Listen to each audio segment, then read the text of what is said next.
Dae-ho Kim was drinking his morning coffee when the world ended.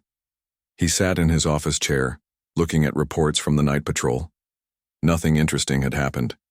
No enemy ships, no strange signals, no problems at all. Just another quiet Tuesday morning in Seoul. The coffee was still hot when the first explosion shook the building. Dae-ho dropped his cup and ran to the window. Above the city, the sky was burning.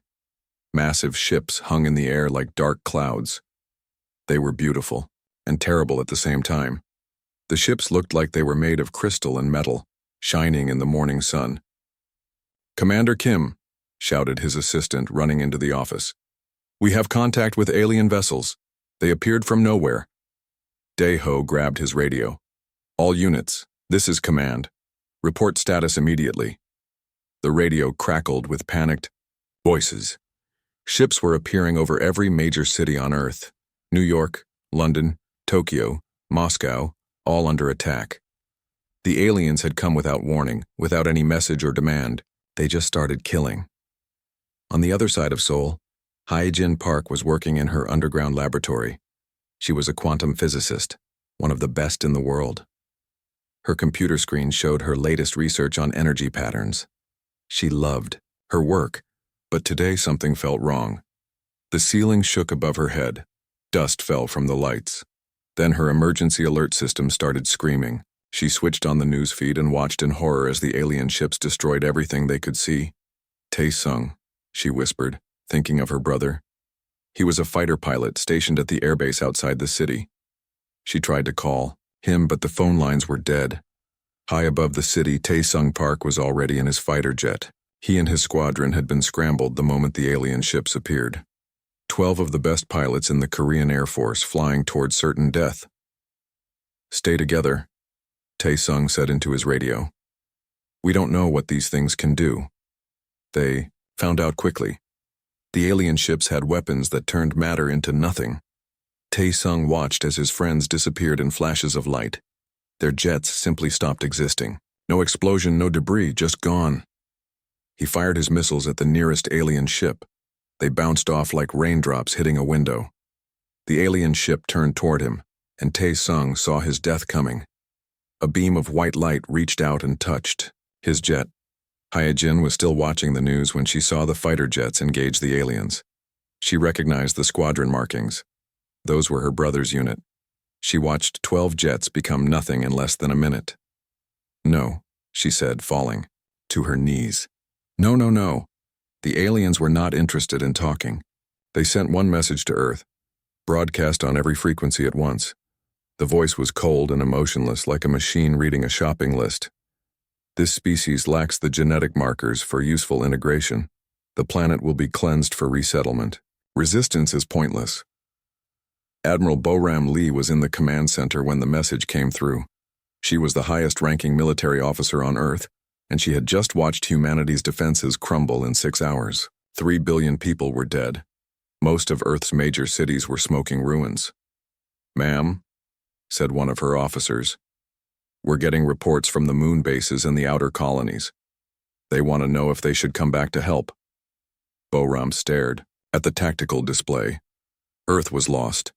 The alien ships were landing now, bringing machines that were changing the very air and soil. In a few days, Earth would no longer be a place where humans could live. "No," she said quietly. "Tell them to stay away. Tell them to run."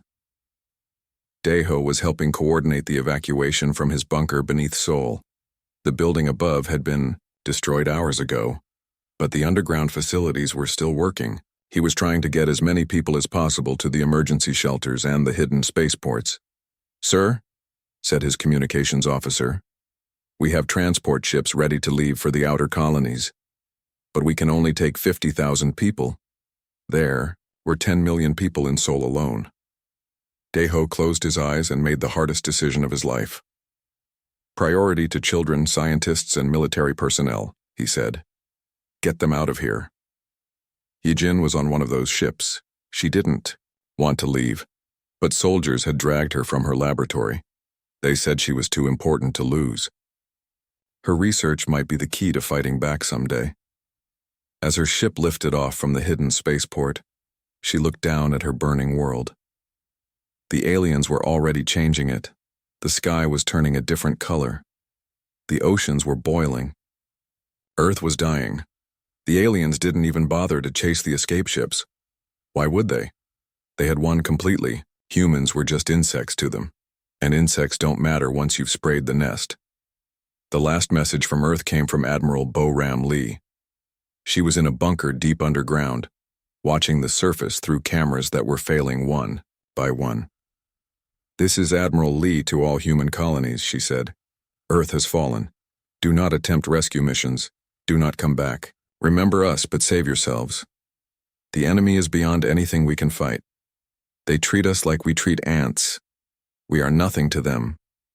The transmission ended when the bunker was destroyed. Daeho's ship was one of the last to leave. He stood at the window, watching his homeworld shrink behind them. In just one day, humanity had lost everything. Their planet, their civilization, most of their people. The aliens had taken it all without even trying hard. But they were not all dead.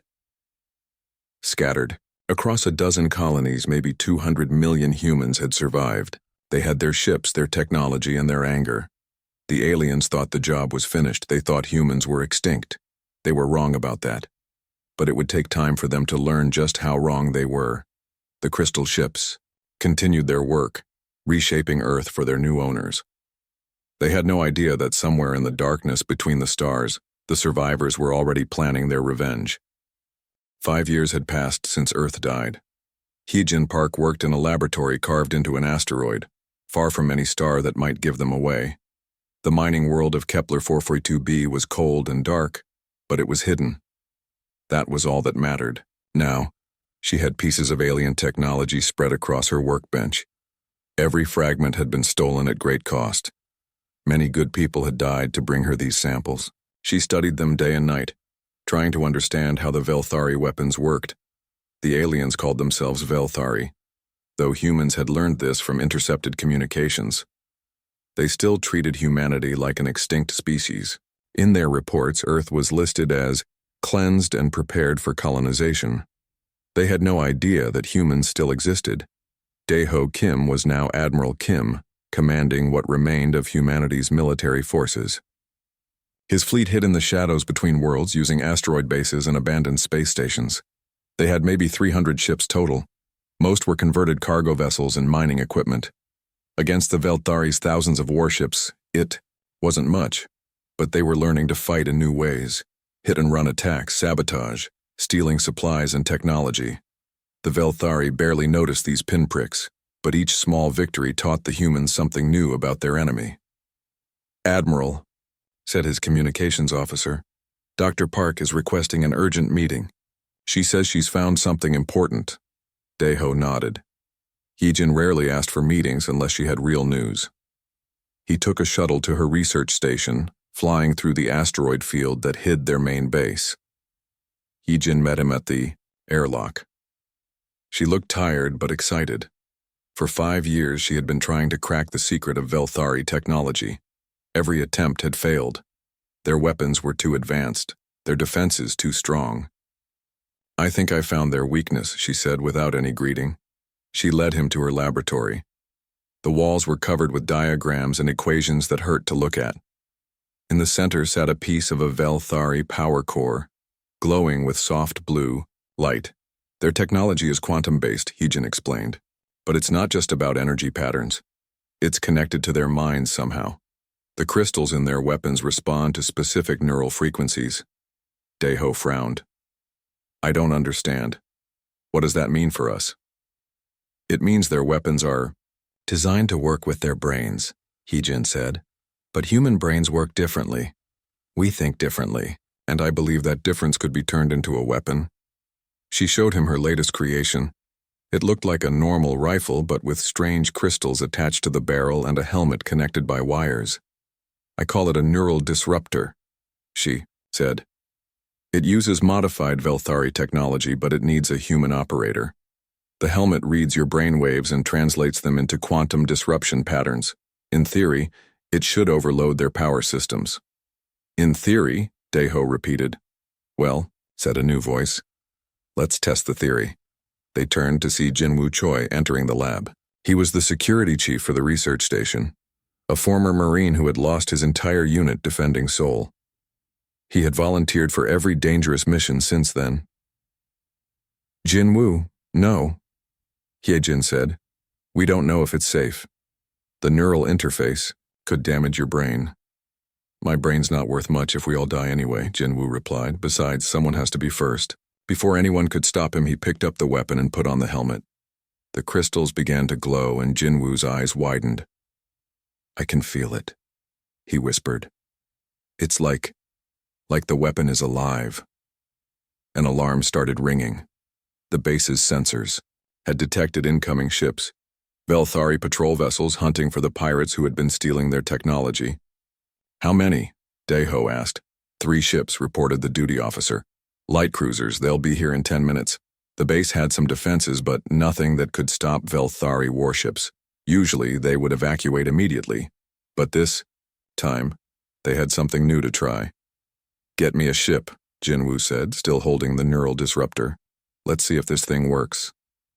Su Bin Yang was in the hangar when the call came. She had been Taesung Park's wingmate before Earth fell. She was one of the few pilots who had survived the first attack, and she flew like someone with nothing left to lose. You want to go out there with an untested weapon? She asked Jinwoo as he climbed into her fighter's gunner seat. Better than hiding and hoping they don't find us, he replied. Su Bin laughed. It was not a happy sound.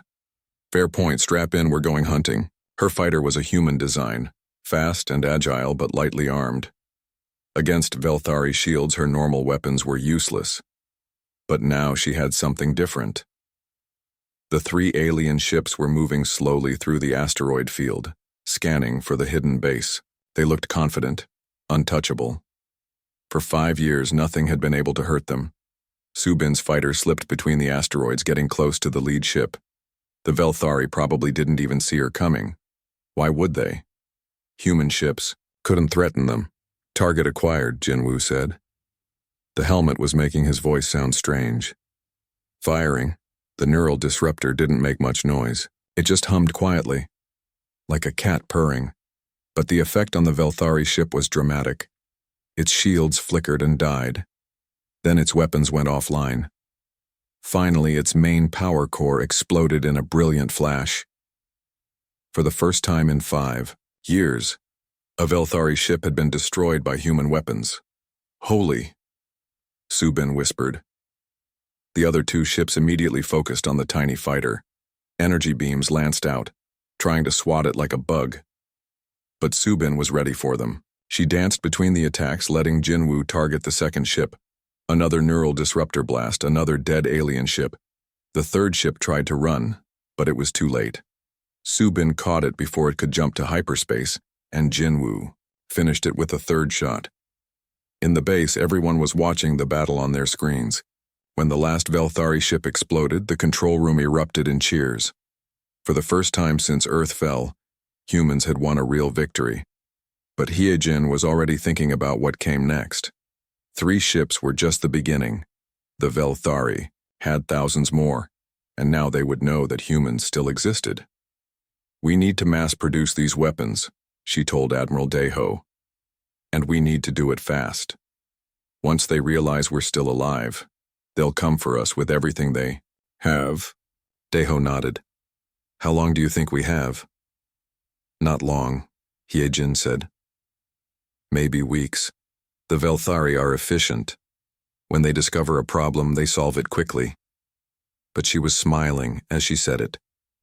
For 5 years, she had dreamed of this moment. The day when humans could fight back. The day when the Velthari would learn that their cleansed world had left survivors. The war was just beginning, but now it was a real war. Not just humans running and hiding, but humans with weapons that could kill their enemies. The Velthari thought they had exterminated a species of primitive insects. Soon they would discover their mistake, and by then, it would be too late for them to fix it. The hidden asteroid base was now the size of a small city. In just 18 months, it had grown from a research station into humanity's largest military complex. Thousands of people worked in the carved-out tunnels, building weapons and planning. Revenge. Hyjin Park stood in her new laboratory, which was 10 times larger than her old one. She had made another breakthrough, something that would change everything, but this discovery scared her more than it excited her. The Velthari aren't individuals like us, she explained to Admiral Daeho Kim and the other commanders. They're all connected. One big mind spread across millions of bodies. Min Ho-jang nodded from his seat at the table. He had been a police detective in Seoul before the invasion. Now he ran intelligence operations, and his latest mission had confirmed Hyejin's theory. I spent 3 months on one of their communication stations, Minho said.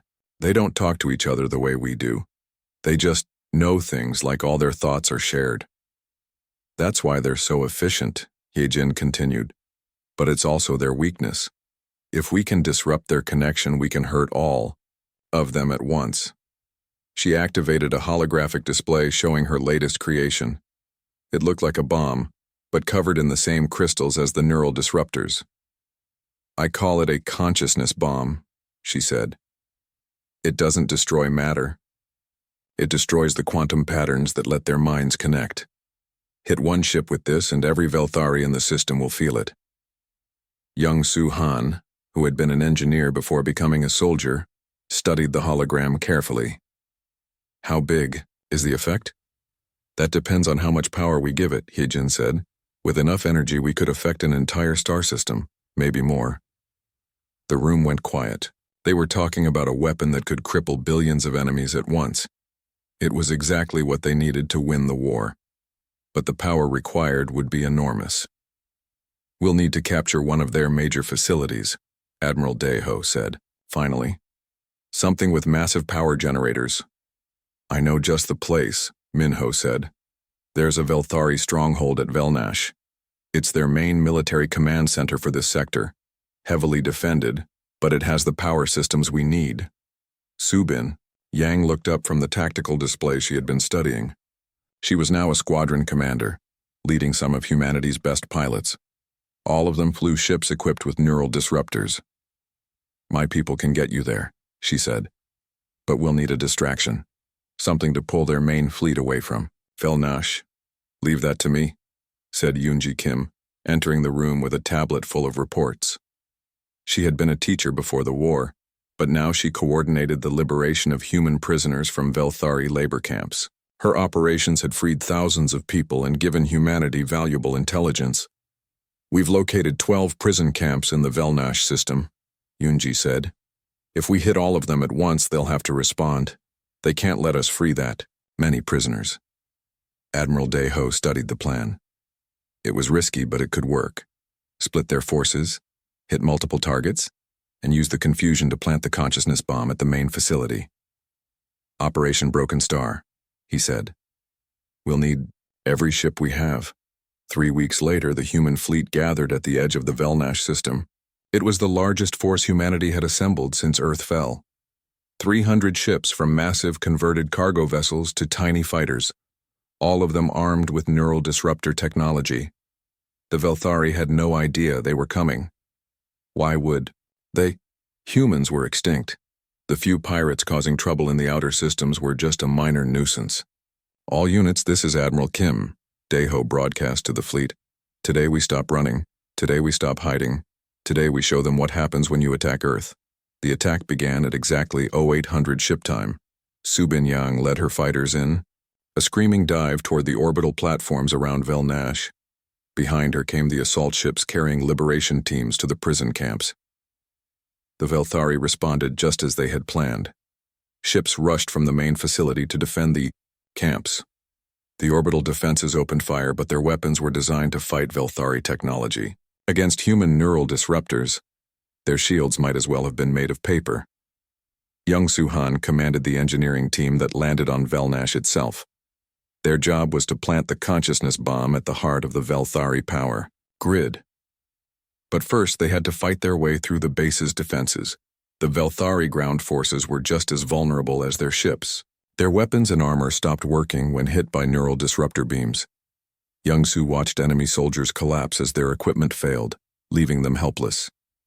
This feels wrong, one of his men said as they advanced through the base. They can't even fight back. Remember Earth, Young-Soo replied. Remember what they did to 3 billion people? They reached the power core chamber after 2 hours of fighting. The consciousness bomb was the size of a small car, and it took all of them to move it into position. Hai-Jin had insisted on coming along to make the final connections herself. How long do we have once you activate it? Young-Soo asked. 30 seconds, Hai-Jin said, her hands steady despite the danger. The quantum cascade will build up slowly, then release all at once.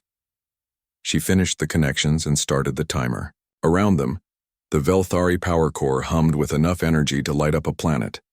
In 30 seconds, all that power would be channeled into disrupting the collective consciousness of an entire species.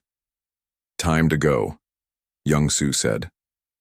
They ran, through corridors filled with confused Velthari soldiers. The aliens were starting to realize something was wrong. Their connection to each other was getting weaker. Some of them had never experienced individual thought before, and the sensation was terrifying. The human team reached their evacuation ship with 10 seconds to spare. As they lifted off, Young-Soo looked back at the base through the window.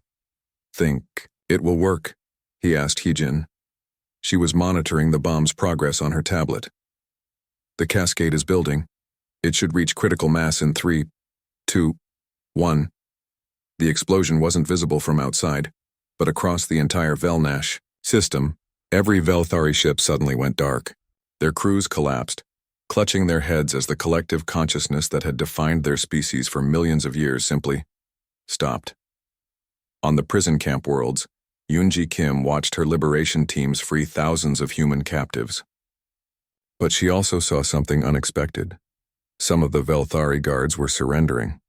For the first time in their lives, they were thinking as individuals, and many of them were horrified by what their collective had done. Admiral, Su Bin-Yang reported from her fighter. Enemy fleet is completely disabled. I'm reading massive system failures across all Velthari vessels. Confirmed, came reports from across the battle zone. Enemy forces are not responding. Their technology appears to be completely offline. Admiral Dae-ho Kim stood on the bridge of his flagship, watching the tactical display show hundreds of enemy ships drifting helpless in space. Just 1 hour ago, any one of those ships could have destroyed his entire fleet. Now they were nothing but floating scrap metal. All units, he broadcast, to begin recovery operations. Take prisoners where possible, but destroy any ship that shows signs of coming back online. The Battle of Velnash lasted 17 hours from start to finish.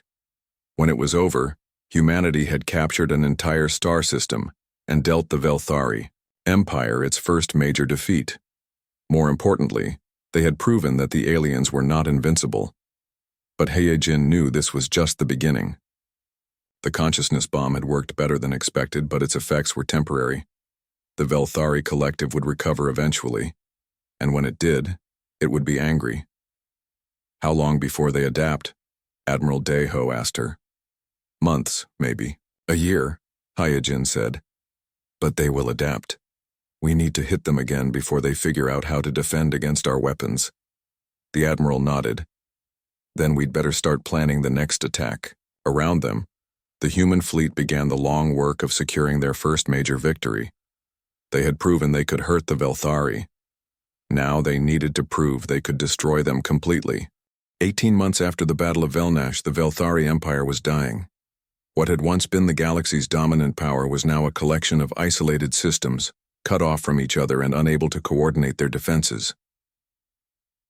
Hai-Jin Park stood in the command center of New Sol Station, humanity's first major space habitat built after Earth's destruction. Through the massive windows, she could see the construction yards where human workers labored alongside alien allies to build new weapons of war. Her latest creation was called a stellar cracker. It could destabilize the quantum core of an entire star system, turning suns into weapons against their own planets. The technology was terrifying, even to her. But the Velthari had started the war by killing billions. Now humanity would finish it. Dr. Park called Gi-Tak Lim from across the room. He was humanity's first alien diplomat, the man who had made contact with other species enslaved by the Velthari. The Corvani delegation is ready to meet with you. Hyejin nodded and followed him to the conference room. The Corvani were tall, thin beings with silver skin and large black eyes. They had been conquered by the Velthari 300 years ago, and their entire civilization had been forced to serve the collective. "Honored human," said the lead Corvani delegate, speaking. "Through a translation device, we bring gifts of knowledge. Our scientists have studied Velthari technology for centuries. We can help you improve your weapons." At another table sat representatives of the Thresh, a warrior species that looked like giant armored insects. They had been fighting the Velthari for even longer than the Corvani, but had never had weapons powerful enough to win. "The humans have shown us something we thought impossible," growled the Thresh commander. "Individual minds defeating collective power. We offer our fleets to your cause." Hyejin was amazed by how quickly the alliance had grown. Once word spread that humans could actually defeat the Velthari, dozens of enslaved species had reached out to offer help. The galaxy, it turned out, was full of civilizations that had been waiting centuries for someone powerful enough to challenge their oppressors. But the Velthari were not giving up without a fight. Deep in their core territory, they were building something new. Something that scared even Hyejin. Jamin Kwan brought the news from his deep space reconnaissance mission.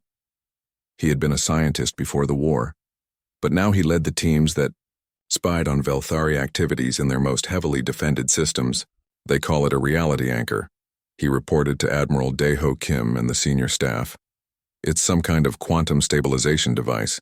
If they activate it, it will lock the fundamental structure of space-time in this entire region of the galaxy."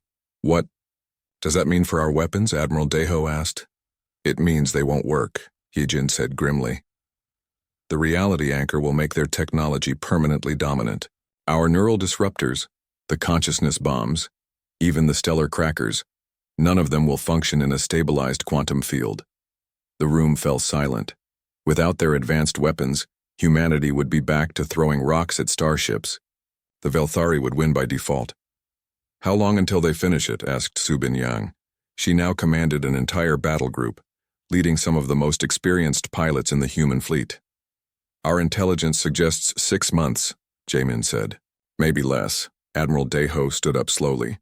He was older now, marked by years of war, but his eyes were still sharp. "Then we have 6 months to destroy them completely, not just defeat them, wipe them out entirely." "Admiral," said young Su Han, who had been promoted to lead the fleet's engineering corps, "that's a tall order. The Velthari still have thousands of ships and hundreds of worlds." "Then we'd better get started," the admiral replied. Over the next 3 months, humanity assembled the largest war fleet in galactic history. Ships came from every human colony, every allied species, every group that had suffered under Velthari rule. By the time they were ready to move, Admiral Dae-ho commanded over 3,000 vessels. The target was Velthara Prime, the Velthari homeworld, and the location of the reality anchor. It was the most heavily defended planet in the galaxy, surrounded by automated defense platforms and patrolled by their most powerful ships. But the Velthari had made a mistake. They had concentrated so many forces around their homeworld that the rest of their territory was vulnerable. While they prepared to defend Velthara Prime, humanity struck everywhere else. Yoonji Kim led liberation fleets to dozens of enslaved worlds. Each victory freed millions of prisoners and added new allies to the growing rebellion. More importantly, each attack forced the Velthari to spread their remaining forces thinner. Su Binyang commanded the fighter squadrons that harassed Velthari supply lines. Her pilots were veterans now, skilled in the art of hit-and-run warfare. They destroyed cargo convoys and communication stations, leaving the enemy blind and confused. Young Su Han oversaw the construction of mobile shipyards that could build new vessels even while the fleet was moving. Humanity had learned to wage war on an industrial scale, turning entire asteroid belts into weapons factories. "The outer defenses are collapsing," reported Gitak Lim from his position coordinating with Allied forces. "The Corvani have liberated their homeworld. The Thresh have reclaimed their core systems. 47 species have declared independence from the Velthari Empire, but none of that would matter if the reality anchor was completed.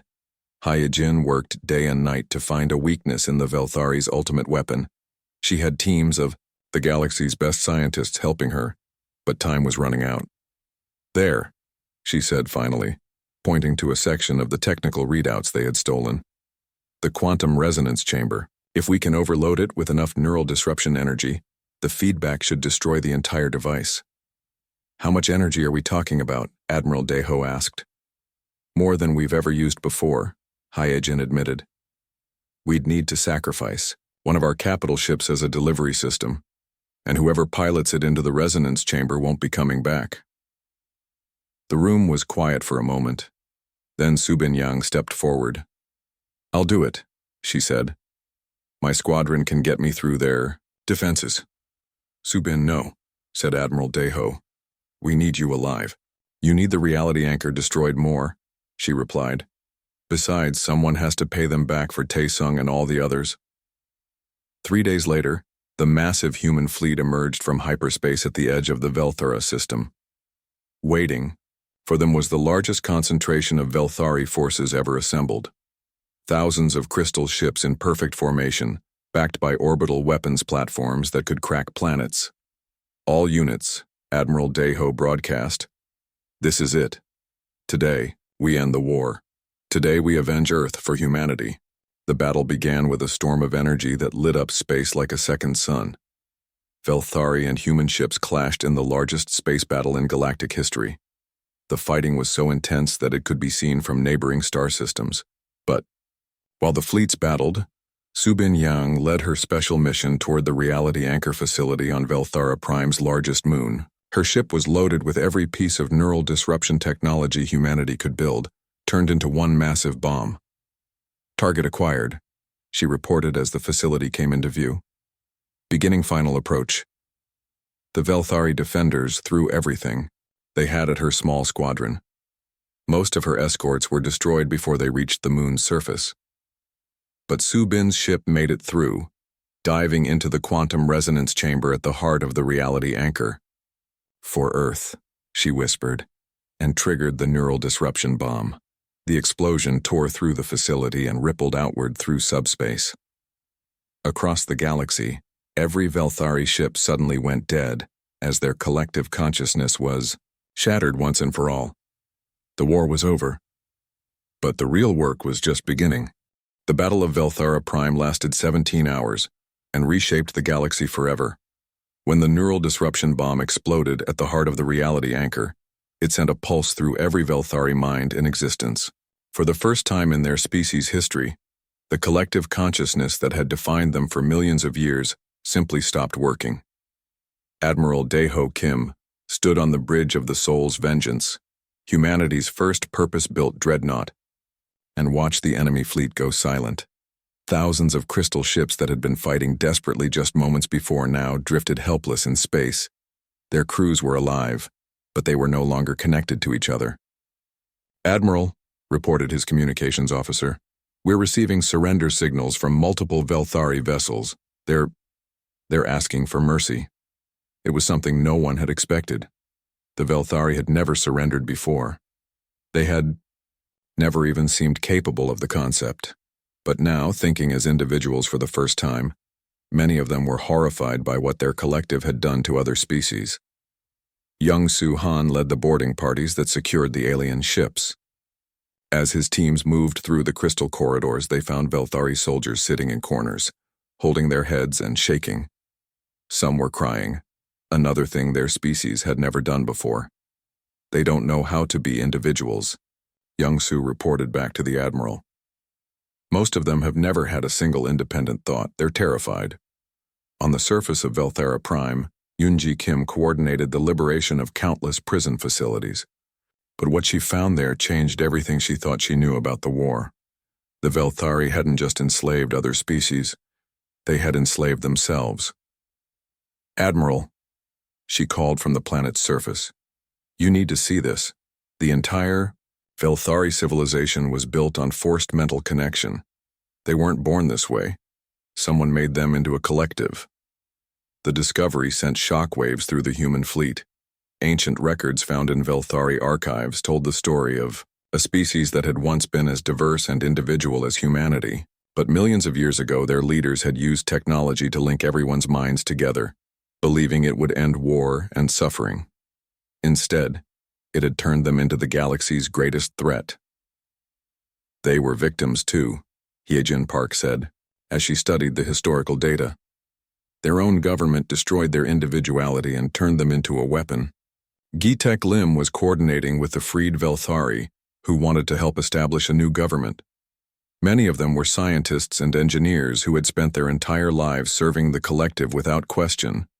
Now, thinking for themselves, they wanted to make amends for what their species had done. "We can teach them," he told Admiral Deho.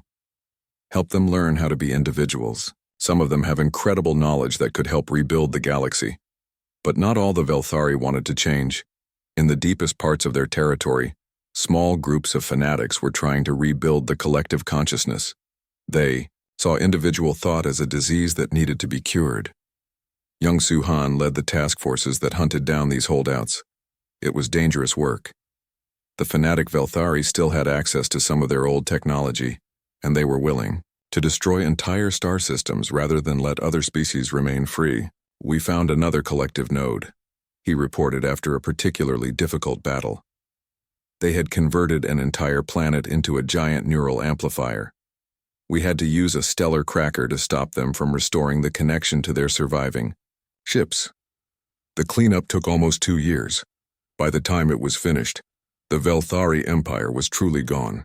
In its place was a collection of independent worlds, each trying to figure out how to govern themselves after millions of years of collective rule. Admiral Dae-ho Kim retired from military service to help oversee the rebuilding of Earth. The planet was still scarred from the Velthari attack, but teams of human and alien scientists were working to restore its atmosphere and oceans. It would take generations, but Earth would be habitable again. Hyejin Park became the director of the new Galactic Scientific Exchange.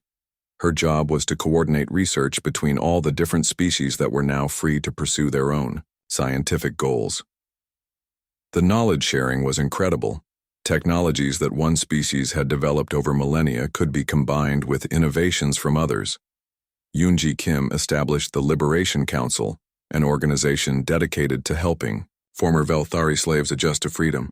Many species had been under alien rule for so long that they had forgotten how to govern themselves.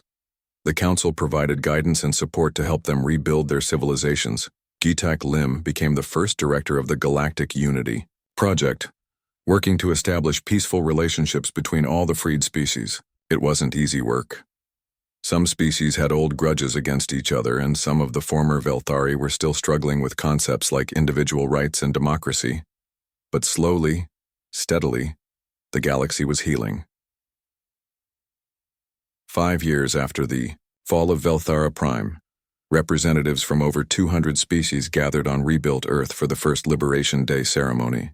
The celebration marked the anniversary of humanity's final victory over the Velthari Empire. Admiral Dae-ho Kim, now wearing civilian clothes, stood at the podium in the restored United Nations building in New York. The city had been completely rebuilt, with architecture that blended human design with alien influences. It was beautiful and strange and utterly unique. "We gather today not to celebrate war," he said to the assembled delegates, "but to remember what war taught us. The Velthari struck Earth first, believing we were weak because we fought as individuals. They learned we were strong because we chose to fight together." In the audience, reformed Velthari sat next to former slaves, working together to build a better future. Some of them were among the galaxy's leading experts on neural technology, using their knowledge to help other species rather than control them. Hyejin Park watched from the side of the stage, thinking about how far they had all come. 7 years ago, she had been a quantum physicist working in an underground lab, completely unaware that aliens even existed. Now she was helping coordinate scientific research across hundreds of worlds. The ceremony concluded with the lighting of the memorial flame, dedicated to all those who had died in the war.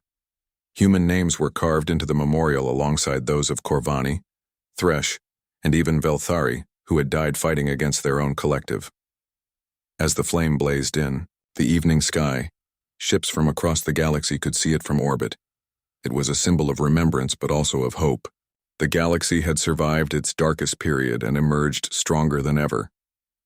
Later that night, as the delegates returned to their ships, Dae-ho Kim stood alone in his old office, looking out at the rebuilt city.